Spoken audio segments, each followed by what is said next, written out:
దానికి. సనాతనం అంటే ఏన్షియంట్ అని అర్థం. చాలా కాలంగా ఉన్నది అని అర్థం. కానీ కాలముతో సంబంధమే లేకుండా చెప్పాలంటే ఎప్పుడూ ఉన్నదనే చెప్పాలి.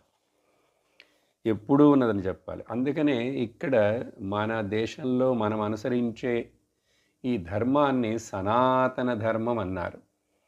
అంటే ఇదేదో ఒక కాలంలో కొంతమందికి ఒక చోట మాత్రమే ఉపయోగపడుతుందా?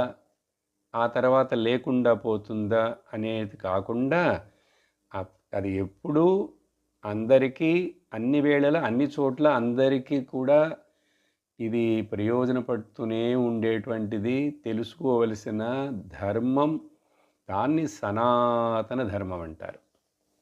కాబట్టి ఇక్కడ 2 విషయాలు శాశ్వతముగా ఎప్పుడూ ఉంటూనే ఉన్నాయి అని చెప్పాలి.